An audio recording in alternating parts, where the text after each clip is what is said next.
Hey there, you looking kinda cute. Please consider subscribing and check out our Patreon for more. Enjoy the video. Sun filtered through the windows of the sprawling Beverly Hills mansion, casting long shadows across the polished hardwood floors. In the spacious living room, a silver-haired man sat in a plush leather armchair, his weathered hands cradling a tumbler of aged scotch. His eyes, a deep blue that had seen both joy and sorrow, gazed at the framed photographs adorning the mantelpiece. Each image told a story, a chapter in the life of Richard Hawthorne and his beloved son Christopher. The first showed a younger Richard, his arm wrapped around a beautiful blonde woman, both beaming at the camera. The next captured the same woman cradling a newborn, her eyes filled with love and wonder. As his gaze traveled along the row of frames, Richard's expression softened, a bittersweet smile tugging at the corners of his mouth. The sound of footsteps echoed from the hallway, growing louder as they approached. Richard looked up just as Christopher entered the room, his lanky frame filling the doorway.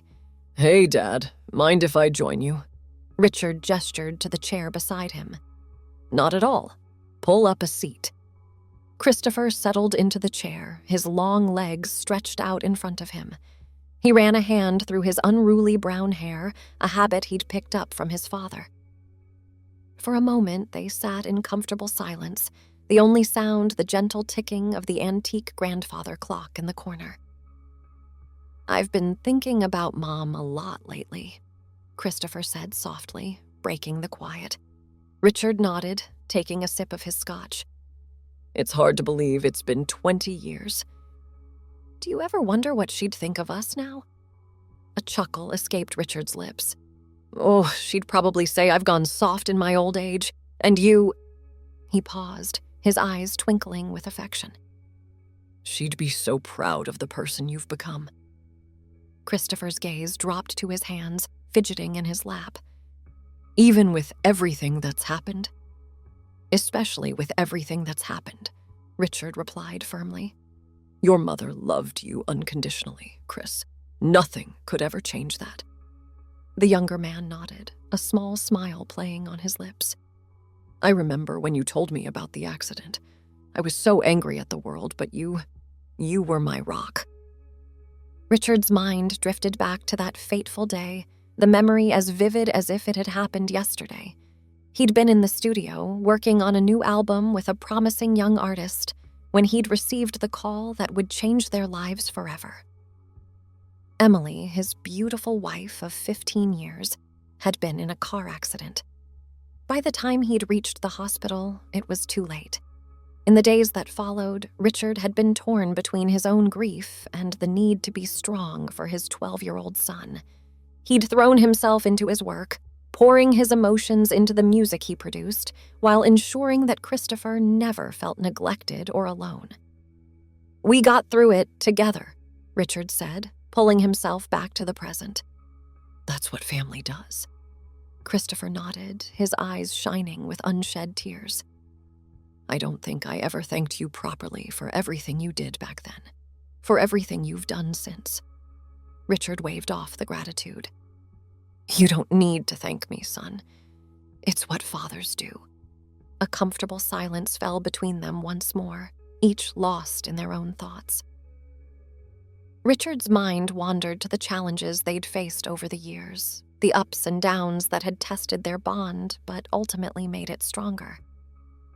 He remembered the day, just a few years after Emily's death, when Christopher had come home from school, his face pale and hands shaking. At first, Richard had feared the worst: drugs, trouble with the law, or some other teenage rebellion. But the truth had been far more unexpected. "Dad, I got my girlfriend pregnant." The words had hit Richard like a punch to the gut. His first instinct had been anger at Christopher for being careless, at himself for not being vigilant enough. But one look at his son's terrified face had pushed those feelings aside. Instead, he'd taken a deep breath and asked the most important question: "What do you want to do?" In that moment, Richard had seen Christopher not as a child, but as a young man faced with an enormous decision. They'd talked for hours, weighing options and consequences. In the end, Christopher had decided he wanted to support his girlfriend and be there for the baby. Richard had stood by his son's choice, even when it meant opening their home to a scared teenage girl whose parents had thrown her out. He'd supported them both, encouraging them to finish high school and helping Christopher's girlfriend, Melissa, apply to college. The memory of those challenging years brought a wry smile to Richard's face. He glanced at Christopher, marveling at how much his son had grown and matured since then. "You know, I was terrified when you told me about the baby," Richard admitted. "I thought I'd failed as a parent somehow." Christopher's eyebrows shot up in surprise. "Really? You seemed so calm and collected." Richard laughed. "Trust me, I was anything but calm on the inside, but I knew you needed support, not judgment." "I'm glad you were there for us," Christopher said softly. "For me and Melissa, and for Emma." At the mention of his granddaughter's name, Richard's heart swelled with love. Emma, now a precocious 7-year-old, was the light of their lives. Though Christopher and Melissa had eventually parted ways amicably, they remained devoted co-parents, with Richard playing an active role in his granddaughter's life. "Speaking of Emma," Richard said, a mischievous glint in his eye, "she's been asking when her daddy's coming To visit again. Apparently, I'm not as good at braiding hair as you are." Christopher chuckled, a hint of sadness in his eyes. "I miss her. It's been difficult being away." Richard nodded, understanding the unspoken words. The past year had been a period of significant change for Christopher, one that had tested their relationship in ways neither had anticipated. It had started subtly, Christopher growing out his hair, experimenting with more androgynous clothing styles. At first, Richard had chalked it up to the ever-changing trends of youth. But as time went on, he'd noticed a shift in his son's demeanor, a sense of unease that seemed to grow with each passing day. The revelation had come during a late-night conversation, much like the one they were having now. Christopher, his voice trembling with a mix of fear and relief, had confessed to feelings he'd been grappling with for years. "Dad, I think I might be transgender." The words had hung in the air between them, heavy with implications. Richard had felt a momentary surge of confusion, even discomfort. But as he looked at his son, the person he'd loved and nurtured for nearly 3 decades, he'd realized that nothing could change the depth of his affection. "Tell me more," he'd said simply, opening the door to a conversation that would reshape their relationship. In the months that followed, Richard had thrown himself into learning everything he could about gender identity and transition. He'd accompanied Christopher to therapy sessions, listened to his fears and hopes, and stood by him as he began to explore his true self. Now, as they sat together in the warm sun, Richard marveled at the journey they'd undertaken. "You know," he said, breaking the contemplative silence, "I've been thinking about that Halloween party last year." Christopher's face lit up with a grin. "The one where you showed up in that fabulous sequined dress?" Richard laughed, shaking his head at the memory. "I still can't believe I let you talk me into that." "Oh, come on, Dad, you looked amazing, and it meant the world to me, you know." The party had been Christopher's idea, a chance for him to present as female in a safe, supportive environment. Richard, wanting to show his unconditional support, had surprised everyone by arriving in full drag, complete with a wig and heels. "I nearly broke my ankle in those shoes," Richard grumbled good-naturedly. "But seeing your face, it was worth it." Christopher's expression softened. "That was the moment I knew, without a doubt, that you'd always have my back. No matter what." Richard reached out, clasping his child's hand. "Always," he said firmly. "No matter what name or pronouns you use, you'll always be my kid. And I'll always be proud of you." Tears welled up in Christopher's eyes. "Even if I decide to transition fully? To live as a woman?" "Especially then," Richard replied without hesitation. "Because it would mean you're living your truth. That's all I've ever wanted for you. To be happy and authentic." Christopher, or perhaps Richard thought, it was time to start using the name she'd chosen. Cassandra wiped away a tear. I love you, Dad. I love you too, kiddo.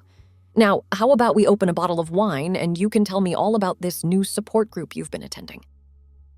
As they moved to the kitchen, Richard paused to look at the photos on the mantel once more. He imagined adding new ones of Cassandra, radiant and true to herself, of Emma growing up with 2 loving parents, of their family continuing to evolve and grow. In the warm glow of the kitchen, father and daughter talked late into the night, their bond stronger than ever. As the stars twinkled outside, Richard raised his glass in a silent toast to family, to love, and to the beautiful, unpredictable journey of parenthood. The wine flowed freely as Richard and Cassandra settled into the comfortable rhythm of conversation. Their laughter echoed through the spacious kitchen, bouncing off the gleaming marble countertops and stainless steel appliances.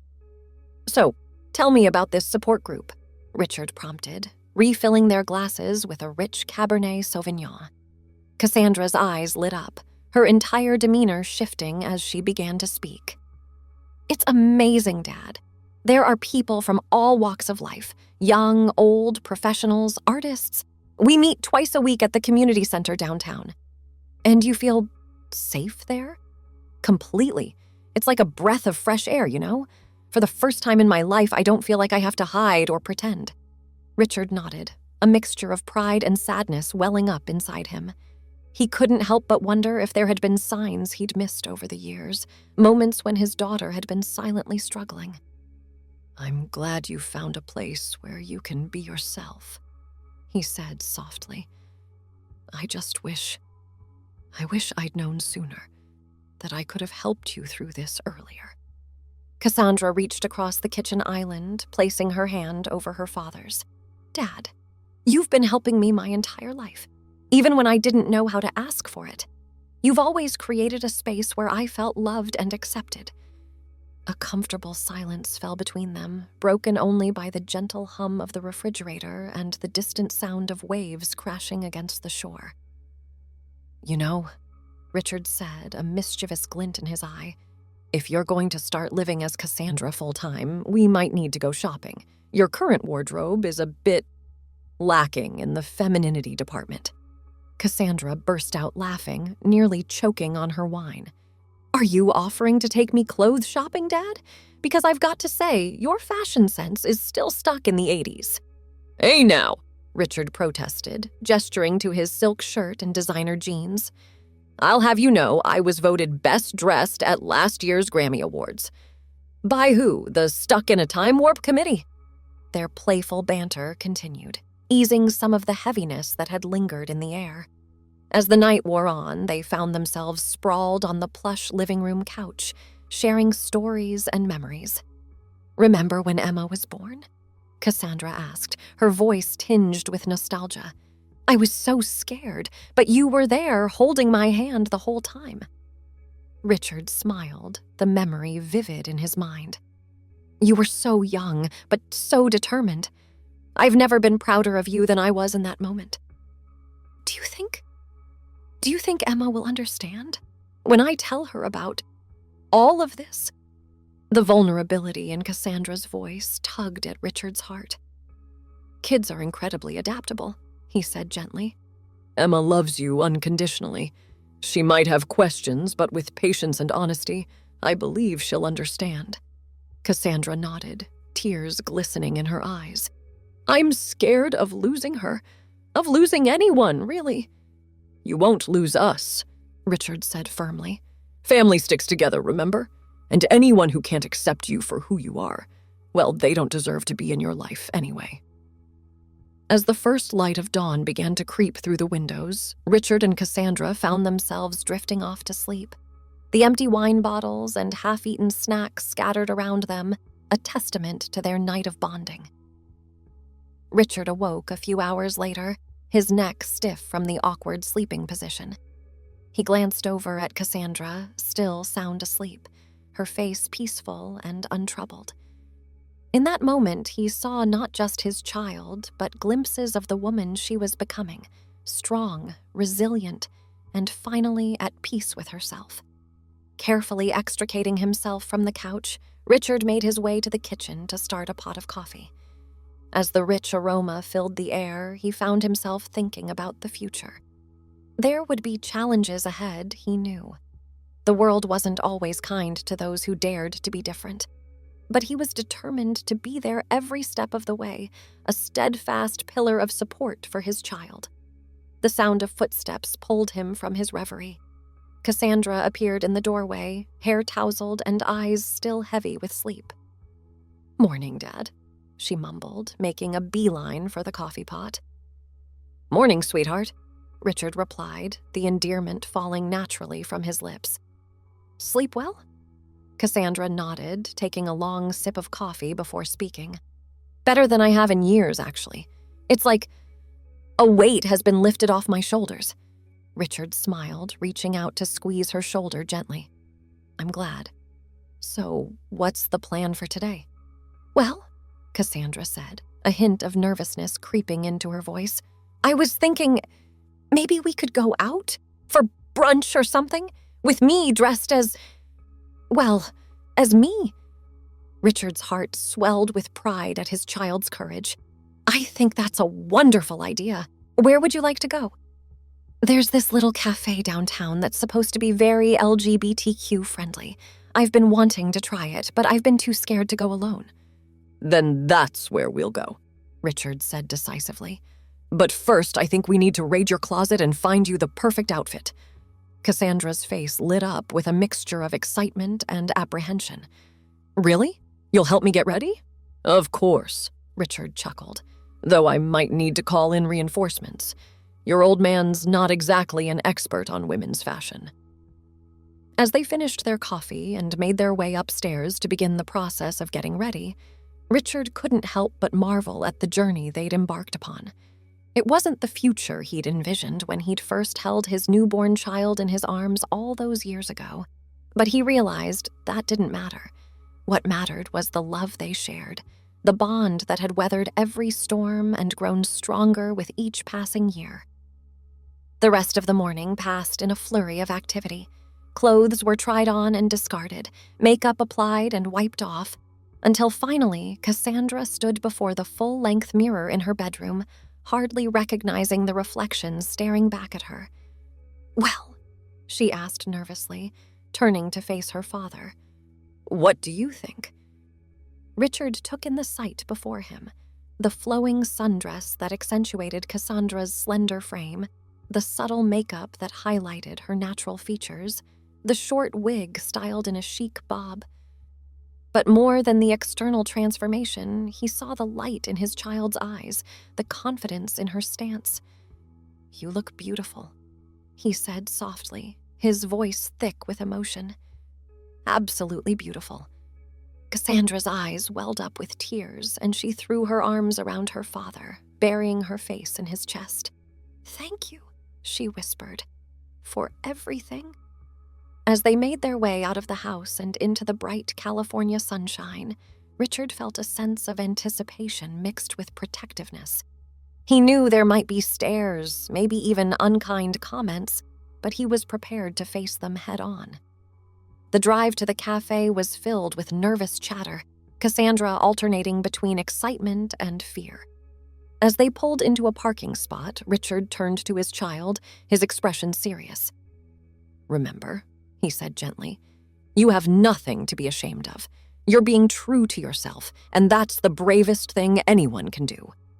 Cassandra nodded, taking a deep breath to steady herself. "I'm ready," she said, her voice growing stronger with each word. "Let's do this." Thanks for watching. Be sure to check out Patreon for a lot more content and early access to YouTube videos.